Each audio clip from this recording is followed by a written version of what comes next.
الحمد لله رب العالمين الصلاة والسلام على أشرف الأنبياء والمرسلين وعلى آله وأصحابه أجمعين. قال الله تبارك وتعالى في القرآن المجيد والفرقان الحميد. بسم الله الرحمن الرحيم. وعباد الرحمن الذين يمشون على الأرض هونا وإذا خاطبهم الجاهلون قالوا سلاما والذين يبيتون لربهم سجدا وقياما والذين يقولون ربنا اصرف عنا عذاب جهنم إن عذابها كان غراما. آمنت بالله صدق الله مولانا العظيم وصدق رسوله النبي الكريم الرؤوف الرحيم. قال الله تبارك وتعالى في شان حبيبه إن الله وملائكته يصلون على النبي يا أيها الذين آمنوا صلوا عليه وسلموا تسليما. الصلاة والسلام عليك يا سيدي يا رسول الله وعلى آلك وأصحابك يا حبيب الله. والصلاة والسلام عليك يا نبي الرحمة وعلى آلك وأصحابك يا رسول الملاحم. ز مہجوری برآمد جان عالم تراحم یا نبی اللہ تراحم. نہ آخر رحمت للعالمین ز محرومہ چرا فارغ نشینی. بروں آور سرس برد یمانی کہ روئے تست صبح زندگانی. ادیم طائف نالین پاکن شراک ز رشتہ جاہائے ماکن. چہ باشد گر کنی سوم نگاہے ہمیشہ گر نباشد گاہے گاہے. نگاہے یا رسول اللہ نگاہے نگاہے یا حبیب اللہ نگاہے. تمام حمد و ثنا تعریف و توصیف اللہ جل مجدہ الکریم کی ذات پاک کے لیے جو خالق کائنات بھی ہے اور مالک شجاعت بھی. اللہ جل وعلا کی حمد و ثنا کے بعد حضور نبی اکرم شفیع امم رسول محتشم نبی مکرم اللہ کے پیارے امت کے سہارے رب کے محبوب دانائے غیوب مالک رقاب امم فخر عرب و عجم والی کون و مکان سیاہ لا مکان سید انس و جاں سرور لالا رخاں نیر تاباں سرنشین مہوشاں ماہ خوباں شہنشاہ حسینہ تتمہ دوراں سرخیل زہرہ جمالاں جلوہ صبح ازل نور ذات لم یزل باعث تکوین عالم فخر آدم و بنی آدم نیر بطحا رازدار ما اوحا شاہد ما طغا صاحب علم نشرح معصوم آمینہ احمد مجتبی جناب محمد مصطفیٰ صلی اللہ تعالی علیہ وآلہ واصحابہ وبارک وسلم کی بارگاہ بے کس پناہ میں اپنی محبتوں عقیدتوں اور نیازمندیوں کا خراج پیش کرنے کے بعد عالی مرتبت واجب الاحترام ذوی الاحتشام عزتوں کی مسند پر جلوہ گر برادران اسلام السلام علیکم ورحمۃ اللہ وبرکاتہ. بتوفیق باری تعالی مجھے اور آپ کو ذکر مصطفیٰ صلی اللہ علیہ وسلم کے نام سے موسوم اس محفل میں حاضری کی سعادت مندیاں حاصل ہو رہی ہیں. دعا ہے مالک لم یزل ہماری حاضری کا ایک ایک لمحہ اپنی بارگاہ میں قبول و منظور فرمائے. قابل عمل باتوں پر توفیقات عمل نصیب فرمائے. مختصر سے وقت میں قرآن کی کچھ آیات کے تحت چند ایک باتیں گوش گزار کر کے اپنی گفتگو سمیٹ لوں گا. اللہ کی بارگاہ میں دعا ہے اللہ ہمیں صحیح معنوں میں قرآن سمجھنے کی توفیقات نصیب فرمائے. مصطفیٰ جان رحمت صلی اللہ علیہ وسلم کا ذکر جب بھی کیا جائے جس موسم میں بھی کیا جائے وہ کسی طرح سے بھی منع نہیں ہے بلکہ ہر لمحے ہر لحظہ ہر آن مصطفیٰ جان رحمت صلی اللہ علیہ وسلم کا ذکر دنیا کائنات میں کہیں نہ کہیں جو ہے وہ ہو رہا ہے. اور یہ رب نے اپنے ذمہ کرم پر لیا ہوا ہے کہ محبوب کے ذکر کو بلند کرنا. ورفعنا لک ذکرک کا تاج رب نے محبوب کے سر پر جو ہے وہ سجایا ہوا ہے. تو سرکار کا ذکر قرآن بھی سرکار کا ذکر ہے. تو قرآن کی یہ آیات جو میں نے تلاوت کی آپ کی بھرپور توجہ چاہوں گا۔ فرمایا وعباد الرحمن، جو اللہ کے بندے ہیں وہ کیسے ہوتے ہیں؟ ہم میں سے ہر ایک شخص کا دعویٰ ہے کہ میں اللہ کا بندہ ہوں۔ انسان جب دعویٰ کرتا ہے تو دلیل کے طور پر اس کو عمل پیش کرنا ہوتا ہے۔ اب ہم نے جب دعویٰ کیا ہے، آپ کی توجہ چاہوں گا میں، جب ہم نے دعویٰ کیا ہے کہ ہم رب کے بندے ہیں، یہ ہمارا دعویٰ ہے، دلیل ہم عمل کی صورت میں جب پیش کریں گے تو دیکھنا ہوگا کیا ہمارے جو دلائل ہیں وہ ہمارے دعوے کے مطابق ہیں یا دعویٰ ہمارا کچھ اور ہے اور دلائل اور ہمارے جو اعمال ہے وہ کسی اور طرف چل رہے ہیں۔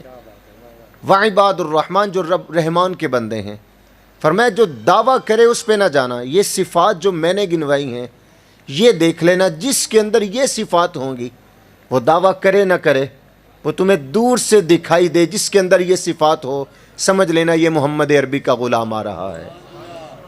اور یہ صفات کیسی ہیں یہ قرآن نے بیان کی۔ فرمایا وعباد الرحمن، جو رحمان کے بندے ہیں، پہلی صفت ان کی بیان کی، الذین یمشون علی الارض ہونا، وہ جب زمین پر چلتے ہیں تو بڑے آہستہ آہستہ چلتے ہیں، ان میں تکبر نہیں ہوتا، ان میں جو ہے وہ فخر نہیں ہوتا، عاجزی ہوتی ہے۔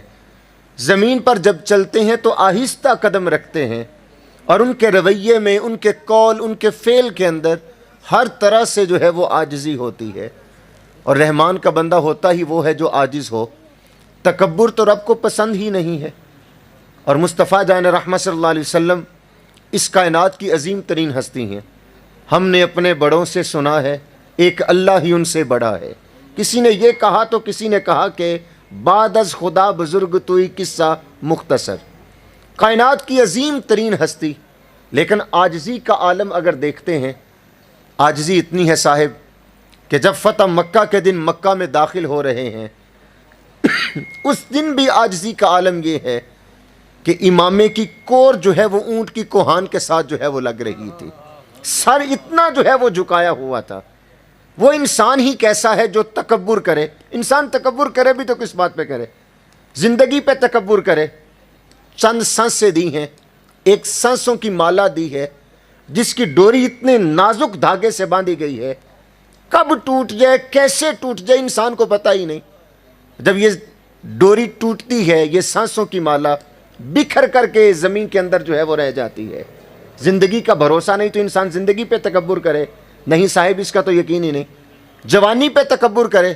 صاحب یہ تو سائے کی طرح ڈھل جاتی ہے، کب آئی کب چلے گی پتہ ہی نہیں چلتا۔ پیسے پہ اور جو ہے وہ مال پہ تکبر کرے؟ نہیں صاحب، ہاتھوں کی میل ہے، دھل جاتی ہے پتہ بھی نہیں چلتا۔ اور پھر انسان کس پہ تکبر کرے؟ عہدہ مل گیا ہے تو اس پہ تکبر کرے، وزارت کا قلمدان اس کو مل گیا ہے اس پہ تکبر کرے، اور جو ہے وہ مسند صدارت پہ بیٹھ کے وہ جھولتا ہے اس پہ وہ فخر و تکبر کرے؟ نہیں صاحب، قرآن کہتا ہے تؤتی الملک من تشاء وتنزع الملک ممن تشاء، مالک تو میں ہوں، جس کو چاہتا ہوں میں ملک دیتا ہوں اور جس سے چاہتا ہوں میں اپنا ملک چھین بھی لیتا ہوں۔ انسان کا کچھ ہے ہی نہیں جب، تو وہ تکبر کرے گا تو کس بات پہ کرے گا؟ محمود غزنوی کا نام آپ نے سنا ہوگا۔ وہ جب تخت نشین ہونے لگا، اس نے تخت کے اوپر اپنا پہلا قدم رکھا تو سر سجدے میں ڈال دیا، سر سجدے میں رکھ دیا۔ اس کے جو وزراء تھے، جو مشیر تھے، وہ کہنے لگے بادشاہ سلامت، یا کچھ سجدے کا وقت تو نہیں؟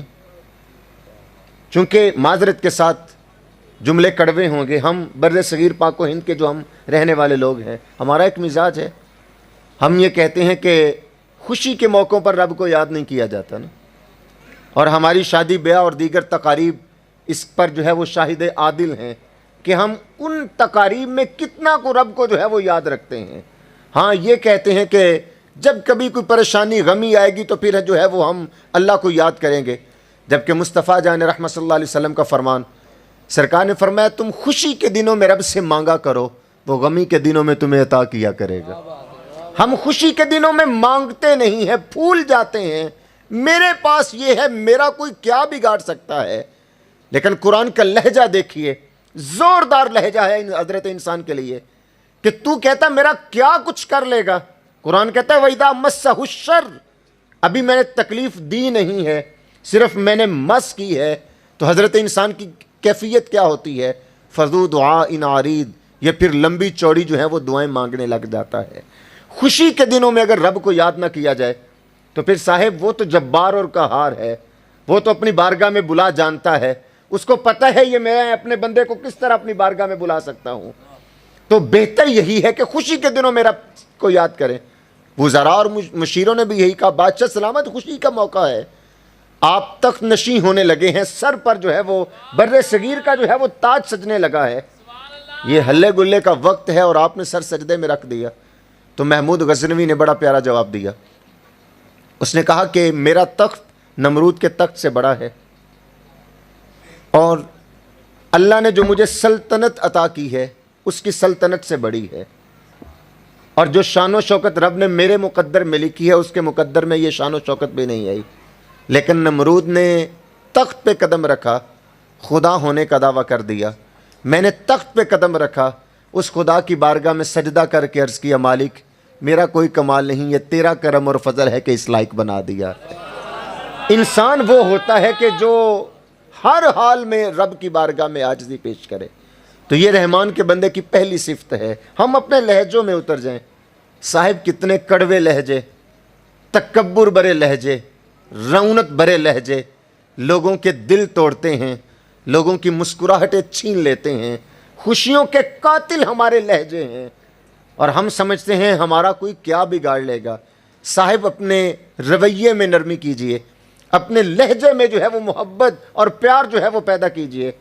کبھی بھی جو ہے وہ تکبر نہ کیجئے. رب کو تکبر پسند نہیں، عاجزی پسند ہے. ہر حال میں جو ہے وہ عاجزی پیش کیجئے. یہ رحمان کے بندے کی پہلی صفت. دوسری صفت کیا ہے؟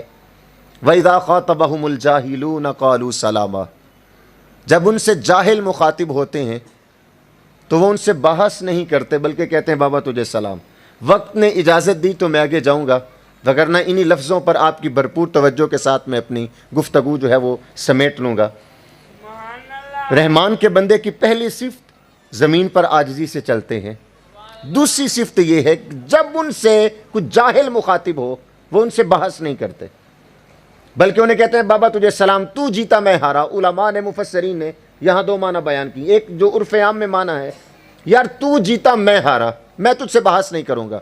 اور دوسرا علماء جلوہ گر ہیں، اگر آپ قرآن کے لفظوں پہ غور کریں وَإِذَا خَاطَبَهُمُ الْجَاهِلُونَ، میں سیغوں کے لحاظ سے تو نہیں سمجھاؤں گا. اس میں اگر سادہ ترجمہ میں یہ کروں، یہ نہیں کہا گیا کہ کوئی دانا بینا شخص جاہل سے مخاطب ہوتا ہے. جو دانا بینا شخص ہوتا ہے وہ جاہل سے مخاطب ہی نہیں ہوتا، بلکہ کہا گیا جب جاہل کوئی ان سے مخاطبت کرتا ہے تو وہ ان سے بحث نہیں کرتے بلکہ کہتے بابا تجھے سلام، تو جیتا میں ہارا. اپنا قیمتی وقت ضائع نہیں کرتے ان سے فضول میں بحث کر کے.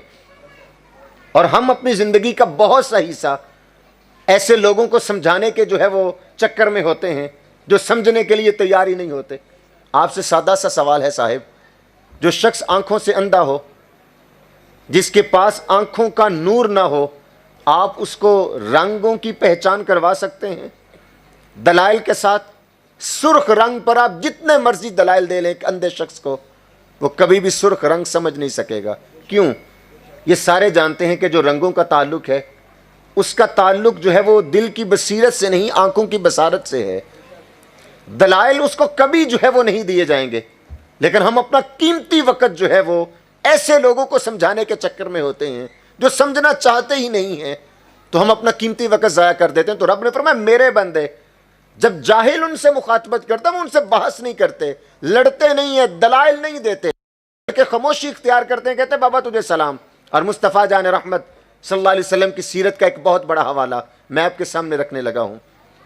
مصطفیٰ جان رحمت صلی اللہ علیہ وسلم نے جب اعلان نبوت فرمایا تو آپ جانتے ہیں کہ ابو جہل اور اس کے کمپنی نے سرکار کی مخالفت کی، ڈٹ کے مخالفت کی، سرکار کے خلاف باتیں کرنا شروع کی.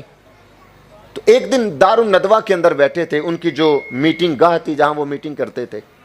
وہ کہتے ہیں یار ہم کتنے عجیب لوگ ہیں، ہم ان کو محمد صلی اللہ علیہ وسلم بھی کہتے ہیں اور ان کے خلاف باتیں بھی کرتے ہیں. اہل زبان تھے، اہل لغت تھے، جانتے تھے محمد ہوتا کون ہے، الذی یحمد حمدا بعد حمد مرۃ بعد مرہ، محمد وہ ہوتا ہے جس کی لگاتار تعریف کی جائے یہاں تک کہ تعریف کی اپنی تعریف ختم ہو جائے، لیکن محمد وہ ہوتا ہے جس کی پھر بھی تعریف ختم نہ ہو۔ اہل زبان تھے، اہل لغت تھے۔ اور یہاں میں رک کر کے ایک بات کہوں گا، اگر آپ کی توجہ میری طرف ہو، تھے تو وہ کافر، مانتے تو نہیں تھے، لیکن اتنا جانتے تھے جو محمد ہوتا ہے اس میں نقص کوئی نہیں ہوتا، جو محمد ہوتا ہے اس میں نقص کوئی نہیں ہوتا۔ آج ان کا کوئی کلمہ پڑھ کے اندھیرے میں کہے میں محمد بھی مانتا ہوں، ان میں یہ نقص بھی ہے، تو صاحب پھر صحیح معنوں میں تو نے دیکھا ہی نہیں، تو اوروں کو جو ہے وہ دیکھتا رہا، تو ان کی ذات میں جو ہے وہ اختلاف لے آیا کہ جن کے اندر نقص نام کی چیز بھی نہیں ہے۔ خلقتا مبرأ من کل عیب، یہ حضرت حسان بن ثابت رضی اللہ تعالیٰ عنہ کا شعر ہے، اور میں یہ اکثر یہ بات کیا کرتا ہوں، یہ شعر نہیں ہے، یہ حدیث تقریری کی حیثیت ہے۔ سرکار کے سامنے جو بات کہی گئی ہو اور سرکار صلی اللہ علیہ وسلم نے اس پر جو ہے وہ نہ بولے ہوں، گفتگو نہ فرمائی ہو، منع نہ کیا ہو، تو وہ حدیث تقریری کی حیثیت ہوتی ہے۔ مصطفیٰ جان رحمت صلی اللہ علیہ وسلم کے سامنے یہ کلام کیا گیا، خلقتا مبرأ من کل عیب، یا رسول اللہ نے آپ کو ہر عیب سے جو ہے وہ پاک پیدا کیا ہے، کوئی عیب نہیں ہے۔ اب جو عیب ڈھونڈے اور ذات میں اختلاف جو ہے وہ پیدا کرے، تو لہجہ پھر مجھے اپنے شیخ سے لینا ہوگا۔ میرے شیخ فرماتے ہیں، ڈٹھے ورق قرآن دے پول سارے، تیری شان جیا نہیں کوئی اور ڈٹھا، تیری شان دا کرے مقابلہ جیڑا، انہوں عاشقاں اصلی چور ڈٹھا، کوئی نور آکھے کوئی بشر آکھے، پیندہ رات دینے ایو شور ڈٹھا، اللہ والیاں گل مکا دیتی تو سہور ڈٹھا اسہور ڈٹھا۔ تم نے تو پھر دیکھا ہی نہیں ہے کہ وہ کتنی عظمتوں والے ہیں، کتنی شانوں والے ہیں۔ ان کی بلندی کا عالم یہ ہے کہ جبریل بھی ہاتھ باندھ دے، ایک جو ہے وہ سوئی کے نکے کے برابر بھی آگے نہیں جا سکتا، جاؤں گا تو رب کے انوار و تجلیات سے جل کر کے جو ہے وہ رہ جاؤں گا۔ تو نے حلیمہ کی بکریوں کے پیچھے پیچھے دیکھا، سدرہ پر جبریل کے آگے آگے کیوں نہیں دیکھا؟ تو نے محبوب کی رفعت اور شان جو ہے وہ کیوں نہ دیکھی؟ اہل زبان تھے، اہل لغت تھے، جانتے تھے محمد وہ ہوتا ہے جس میں نقص اور عیب ہوتا ہی نہیں۔ کہنے لگے کیا کریں؟ کہتے ہیں یا محمد کہنا چھوڑ دیا جائے یا ان کے خلاف باتیں کرنی چھوڑ دی جائے۔ وہ کہتے ہیں خلاف باتیں کرنے تو چھوڑ نہیں سکتے، خلاف باتیں کرنے تو چھوڑ نہیں سکتے، ہاں نام بدل لیتے ہیں۔ انہوں نے معاذ اللہ اپنے طور پر سرکار صلی اللہ علیہ وسلم کا نام مزمم رکھ دیا کہ جس کی بار بار مذمت کی گئی ہو۔ ایک صحابی نے سنا، بھاگتے ہوئے مصطفیٰ جان رحمت صلی اللہ علیہ وسلم کی بارگاہ ناز میں حاضر ہوئے، بندہ نواز، وہ آپ کو مذمم کہہ کہہ کے گالیاں دے رہے ہیں۔ آپ تاریخ کی کتابیں اٹھائیے، آپ سیرت کی کتابیں اٹھائیے، کیا سرکار نے ان کے لیے بد دعا کے لیے ہاتھ اٹھائے ہیں؟ نہیں، جواب نفی میں ملے گا۔ کیا مکے کے سرداروں کو جمع کیا کہ جاؤ جا کے ان کو سمجھاؤ کہ میرا نام نہ بگاڑے، جو اختلاف ہے وہ مجھ سے کرے، میرے نام کو جو ہے وہ نہ بگاڑے؟ بلکہ ایسا کچھ نہیں، اپنے صحابی کی تربیت فرمائی اور ہمارے لیے اسوہ نور چھوڑا کہ وَإِذَا خَاطَبَهُمُ الْجَاهِلُونَ قَالُوا سَلَامًا۔ پالا جب جاہلوں سے پڑھے ان کو دلائل نہیں دیتے بلکہ ان کو سلامی پیش کر کے جان چھڑواتے ہیں۔ مصطفیٰ جان رحمت صلی اللہ علیہ وسلم نے صحابی کی تربیت فرمائی، ہمارے لیے اسوہ نور چھوڑتے ہوئے فرمایا یشتمون مذمما ویلعنون مذمما وانا محمد۔ فرمایا وہ کسی مذمم کو گالیاں دے رہے ہیں، میرے رب نے تو مجھے محمد بنا کے بھیجا ہے۔ پرواہ بھی نہ لی اس بات کی، کہا وہ کسی مذمم کو گالیاں دے رہے ہیں، میرے رب نے تو مجھے محمد بنا کر کے بھیجا ہے۔ تو جب پالا ایسے لوگوں سے پڑ جائے صاحب تو گھبرانا نہیں ہے، ان سے بحث بھی نہیں کرنی، بلکہ ان کے حال پر ترس کھاتے ہوئے ان کے لیے دعا کیجئے کہ جو لوگ سمجھنا نہیں چاہتے ان کو سمجھا کر کے دلائل اپنے جو ہے وہ ضائع نہ کیے جائیں۔ اور یہاں یہ ایک بات بھی یاد رکھیے گا، اس بات کو بھی ڈیفائن ہم کر لیں کہ پڑھا لکھا کون ہوتا ہے اور جاہل کون ہوتا ہے۔ عمومی طور پر ہمارے معاشرے میں یہ سمجھا جاتا ہے جس کے پاس یونیورسٹی کی ڈگریاں نہیں ہیں وہ جاہل ہے، اور جس کے پاس ڈگریوں کے انبار لگے ہیں وہ پڑھے لکھے ہوتے ہیں، جبکہ وہ کسی مفکر کا قول ہے کہ یہ جو ڈگریاں ہیں یہ تو ہماری یونیورسٹی میں دی ہوئی فیسوں کی رسیدیں ہوتی ہیں، یہ علم کی سندیں نہیں ہوتی۔ یہ یونیورسٹیوں میں دی ہوئی فیسوں کی جو ہے وہ رسیدیں ہوتی ہیں، یہ ہمارے علم کی جو ہے وہ سند نہیں ہے، علم کچھ اور جو ہے وہ چیز کا نام ہے۔ بعض دفعہ ڈگریوں والے بھی کبھی کبھار کوئی ایسی بات کر جاتے ہیں کہ سمجھدار شخص سمجھ جاتا ہے کہ یار اس کے پلے کچھ نہیں، ہاں ڈگریاں اس کے پاس ضرور ہیں۔ شیخ شبلی علیہ الرحمہ ایک بہت بڑے بزرگ ہوئے، آپ کی توجہ چاہوں گا، وہ اللہ کے نام کا انسان کے دل پہ جو اثر ہوتا ہے وہ بیان کر رہے ہیں، معارف اس میں ذات بیان کر رہے ہیں کہ اللہ کے نام کا انسان کے دل پر اثر ہوتا ہے، اور سرکار کا فرمان ہے ہر چیز کو زنگ لگ جائے تو زنگ اتارنے کے لیے کچھ نہ کچھ ہوتا ہے، لوہے کو زنگ لگ جائے تو اس کے لیے کچھ ہے، کپڑے کو میل لگ جائے اس کے لیے کچھ ہے، ہر چیز کا زنگ اتارنے کے لیے کچھ نہ کچھ ہوتا ہے، اور جب دل کو زنگ لگ جائے تو دل کا زنگ اللہ کے ذکر سے اترتا ہے۔ معارف اس میں ذات جو ہے وہ بیان کر رہے ہیں۔ ہم اپنے دلوں پر بھی ذرا غور کریں، ہمارے دل کتنے زنگ آلودہ ہیں اور ہم اللہ کا ذکر نہیں کرتے۔ ہماری زبانیں چلتے پھرتے گاڑیوں میں ہم کیا کچھ جو ہے وہ کہتے اور کیا کچھ گنگناتے ہیں، ہمیں فرصت نہیں ملتی تو اللہ کے ذکر کے لیے نہیں ملتی، ہمیں موقع نہیں ملتا تو اللہ کے ذکر کے لیے نہیں ملتا۔ صاحب اللہ کا ذکر کیجئے، دل صاف ہوتا ہے اور اس کی بڑی برکتیں ہیں۔ میں یہاں یہ رک کر کے بات کر کے آگے چلوں گا۔ ہم خوشیاں باہر سے ڈھونڈنا چاہتے ہیں کہ ہمیں باہر سے خوشیاں ملیں، اور ہم نے جو وتیرہ بنایا ہوا ہے کہ ہماری نظر میں یہ ہے کہ جس کے پاس بینک بیلنس زیادہ ہو وہ خوش ہوتا ہے، کچھ لوگ کہتے ہیں کہ جس کے پاس گھر بڑا ہو وہ خوش ہوتا ہے، کچھ کہتے ہیں جس کے پاس گاڑی بڑی ہو وہ خوش ہوتے ہیں، کچھ کہتے ہیں پروتوں کی کتاروں میں خوبصورت گرتے ہوئے جھرنے اور وہ خوبصورت وادیوں کے اندر جو ہے وہ سکون ہوتا ہے، کچھ کہتے ہیں عورت کے خوبصورت پہلو میں سکون ہوتا ہے۔ لیکن جب ان سے پوچھا جائے تو وہ کہتے ہیں کہ نہ صاحب جو ہے وہ دولت میں سکون ہے، نہ جو ہے وہ صدارت کی مسرت پہ جو ہے وہ سکون ہے، نہ پروتوں کی کتاروں میں جو ہے وہ سکون ہے، نہ بڑی گاڑی میں جو ہے وہ سکون ہے۔ سکون کہاں سے ملے گا صاحب؟ سکون کے سوتے اندر سے پھوٹتے ہیں۔ الا بذکر اللہ تطمئن القلوب، جب ہم ذکر کریں گے یہ سوتے اندر سے پھوٹتے ہیں۔ سادہ سا سوال آپ سے ہے، ایک کنویں کے اوپر کئی دن بھی بارش برسے تو بارش کے پانی سے کبھی کنواں نہیں بھرے گا، کنواں تبھی بھرے گا جب اس کے اندر سے جو ہے وہ سوتے جو ہے وہ پھوٹیں گے۔ ہم باہر سے خوشیاں ڈھونڈنا چاہتے ہیں کہ باہر سے ہمیں کچھ ایسے سورسز مل جائیں کہ ہم خوشیاں اپنے اندر لے آئیں، لیکن ہم نے اپنے من کو کبھی دیکھا ہی نہیں ہے کہ خوشیاں تو ہمیں اندر سے ملنی ہیں۔ وہ ایک جواہری تھا، لاہور میں آیا تو اس نے اپنے ہیروں کی اور موتیوں کی نمائش کی، اور ایک اس نے موتی دکھایا، کہا یہ شب افروز ہے، یہ رات کو چمکتا ہے۔ تو اس محفل کے اندر ایک جو ہے وہ چور بھی بیٹھا تھا، اس کا دل اس پہ آ گیا۔ جب جوہری نکلا تو یہ بھی نکلا اور اس سے پوچھا کہ جناب کدھر کے ارادے ہیں؟ وہ کہنے لگا میں نے بمبئی جانا ہے۔ کہا حسن اتفاق، میں بھی ادھر کیوں جا رہا ہوں، اگر آپ اجازت دیں تو آپ کے ساتھ سفر نہ کروں؟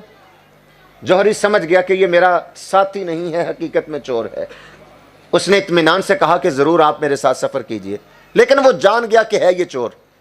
جب رات ہوئی، سونے لگے، جوہری نے اپنی قمیض اتاری اور اپنی جیب سے وہ ہیرا اور وہ موتی نکالتے ہوئے بڑی خاموشی کے ساتھ چور کی جیب میں ڈال دیا اور اطمینان کے ساتھ سو گیا۔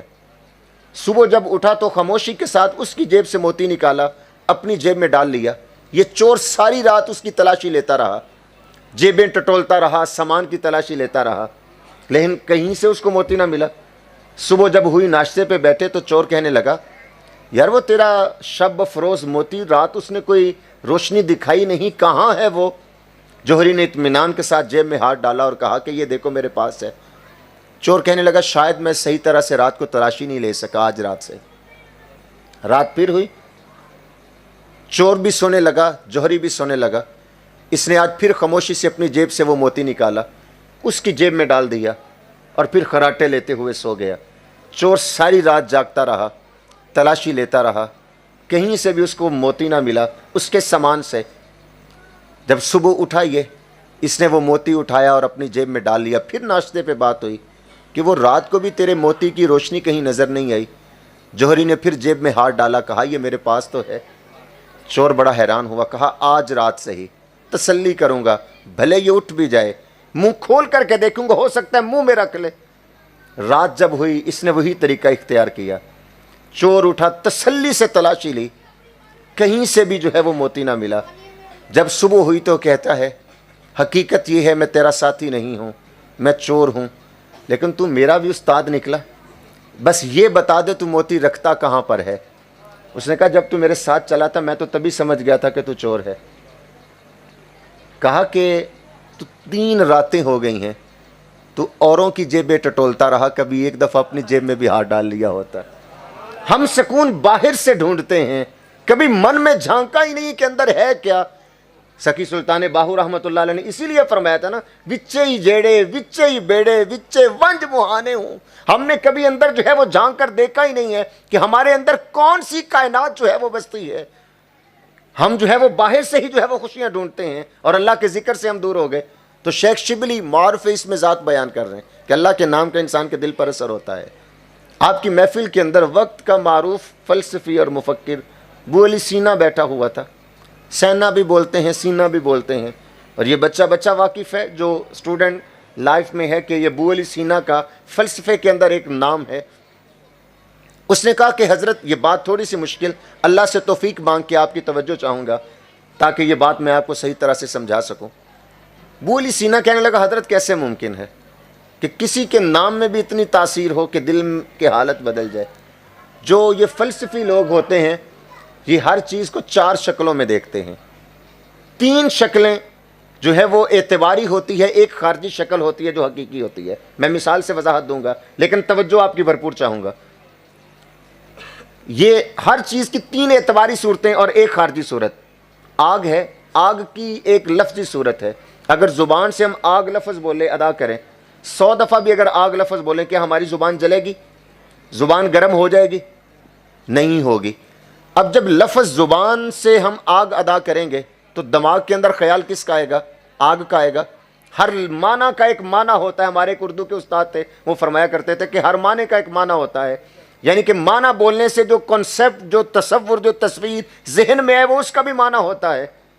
اب جب تصور آگ کا ذہن میں آیا تو کیا دماغ گرم ہو جاتا ہے، کھولنے لگ پڑتا ہے؟ یہ اس کی دوسری صورت ہے، اعتباری صورت ہے۔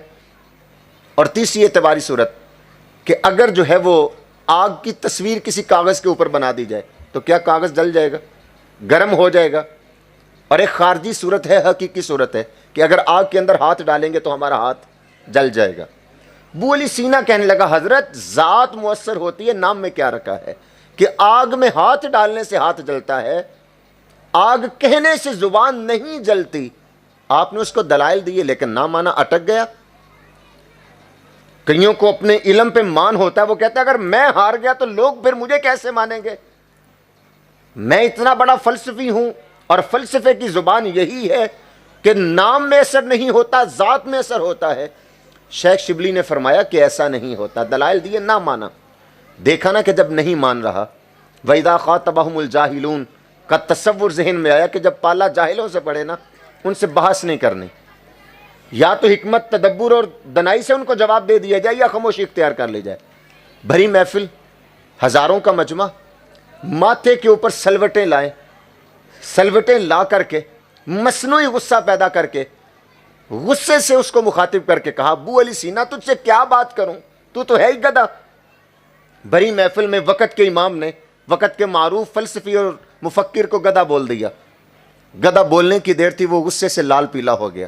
کہا حضرت اچھا نہیں کیا، دلائل ختم ہوئے تھے، وقت مانگ لیتے مجھ سے کہ مجھے کچھ وقت دے دیا جائے، میں مطالعہ کر لوں، ذرا جو ہے وہ دلائل پر نشانات لگا لوں، صبح بات کروں گا۔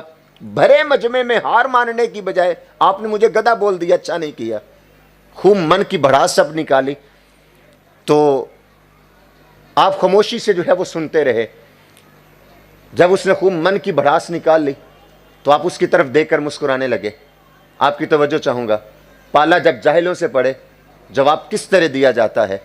فرمایا کہ ابو علی سینا تجھے یہی تو سمجھانا چاہتا ہوں، اگر گدھے کے نام میں اتنی تاثیر ہے کہ تیرے چہرے کا رنگ بدل سکتا ہے تو بتا اللہ کے نام سے دل کی دنیا نہیں بدل سکتی۔ وَإِذَا خَاطَبَهُمُ الْجَاهِلُونَ قَالُوا سَلَامًا۔ پالا جب جاہل سے پڑے صاحب، ان سے بحث نہیں کرنی، اپنا وقت بچائیے، ایسے لوگوں سے اللہ کی یاد کیجیے۔ اور ساتھ اسی لیے فرمایا کہ جاہلوں سے بحث نہیں کرنی، کرنا ہے تو پھر کیا کرنا ہے؟ جو اللہ والے ہوتے ہیں والذین یبیتون لربہم سجدا وقیاما، ان کی راتیں سجدے کرتے ہوئے اور قیام کرتے ہوئے گزر جاتی ہیں۔ وہ چوکوں پہ کھوکھوں پہ کھڑے ہو کر کے دوستوں کے ساتھ گپیں لڑاتے ہوئے راتیں نہیں گزارتے، بلکہ ان کی راتیں اللہ کی یاد میں جو ہے وہ گزرتی ہیں۔ یہ راتیں چھوٹی ہیں، ہمارے نوجوانوں کی زبانوں پہ شکوہ ہوتا ہے کہ یار ابھی کروٹ بھی نہیں بدلی کہ رات ختم ہو گئی، چونکہ ہم نے 8 گھنٹے ڈیوٹی بھی کرنی ہے، 4 گھنٹے دوستوں کو بھی دینے ہیں، گھر کے کام بھی کرنے ہیں، لیٹ سونا ہے اور صبح جلدی پھر کام پہ جانا ہے، نیند پوری نہیں ہوئی۔ اور ہم نے شکوہ کیا کہ راتیں چھوٹی ہیں، نیند پوری نہیں ہوتی۔ لیکن ہم اپنے اسلاف کی کہانی بھی تو ذرا اٹھا کر کے دیکھیں، ان کی زندگیاں کیسی تھی اور ان کے شکوے کیسے تھے۔ سیدہ طیبہ طاہرہ سیدہ فاطمہ الزہرا سلام اللہ علیہا سارا دن شوہر نامدار کی خدمت بھی کرتی ہیں، سو کر نہیں گزارتی، شہزادوں کی تربیت بھی کرتی ہیں۔ جیسے انہوں نے شہزادوں کی تربیت کی ہے ویسے آج تک کسی نے تربیت بھی نہیں کی۔ علامہ اقبال علیہ الرحمہ سے کسی نے پوچھا تھا آپ حسین پاک کا بڑا تذکرہ کرتے ہیں، آج جن جیسا کوئی پیدا کیوں نہیں ہوتا، ان کا جانشین پیدا کیوں نہیں ہوتا؟ تو علامہ اقبال علیہ الرحمہ نے بڑی خوبصورتی سے جواب دیا، فرمایا حسین تو تب پیدا ہوگا جب حسین کی ماں جیسی کسی کی ماں ہوگی، جب ان جیسی کسی کی ماں نہیں ہے تو حسین کیسے پیدا ہوگا؟ شہزادوں کی بھی تربیت کی، ایسی تربیت کی کہ زمانے میں ایسی تربیت کے جوہر ہمیں دکھائی نہیں دیتے۔ وہ مائیں ایسی نہیں تھی جو بچوں کو جو ہے وہ جانوروں سے ڈرا کر کے سلا دیں، جن کی رگوں میں علی کا خون دوڑتا ہو، جن کی گھٹی مصطفیٰ جان رحمت صلی اللہ علیہ وسلم کی لعاب دہن ہو، ماں نے قرآن کی لوریاں پڑھ پڑھ کے سنائی ہوں، پھر صاحب اس کا حق کیسے ادا ہوتا ہے؟ کربلا کے تپتے ہوئے ریگزار میں نیزے پر سر حسین ہو، زبان پہ پھر بھی قرآن کی تلاوت جاری ہوتی ہے۔ جب تربیت ماں کی ایسی ہو تو صاحب پھر نتیجہ جو ہے وہ پھر ایسے ملتا ہے۔ سارا دن یہ بھی کرتی ہیں، ہاتھوں سے چکی بھی چلاتی ہیں، مشکیزے سے پانی بھی بھر کر کے لاتی ہیں، لیکن جب رات ہوتی ہیں تو سو جاتی ہیں۔ میں نے سارا دن کام کیا ہے، مجھ سے اب کچھ بھی نہیں ہوتا، میں کچھ بھی نہیں کروں گی، صرف سوؤں گی۔ نہیں صاحب، سارا دن کام کرتی ہیں، اور جب رات ہوتی ہے رب کی بارگاہ میں مصلی بچھا لیتی ہیں، ساری رات ایک سجدے میں گزار کے جب صبح اذان ہوتی ہے شکوہ کیا کرتی ہیں، مالک ایک رات تو اتنی لمبی بنا دے کہ تیری بندی تجھے جی بھر کے سجدہ تو کر سکے، میرا بھی ذوق بندگی پورا نہیں ہوا، یہ تیری رات تھی کہ ختم بھی ہو گئی۔ صاحب محافل میں آئے ہیں، با مقصد کیجئے، کچھ جھولی میں لے کر کے جائیے، لہجے میں کبھی تکبر نہ آنے پائے، جہل سے فضول میں بحث کر کے قیمتی وقت ضائع نہ کیجئے، اور جو یہ امانت جو زندگی کی ملی ہے صاحب، اس کو اللہ کی عبادت کے اندر جو ہے وہ گزاریے، یہی ہمارا مقصد ہے۔ اللہ مجھے اور آپ کو توفیقات عمل نصیب فرمائے، آمین وآخر دعوانا۔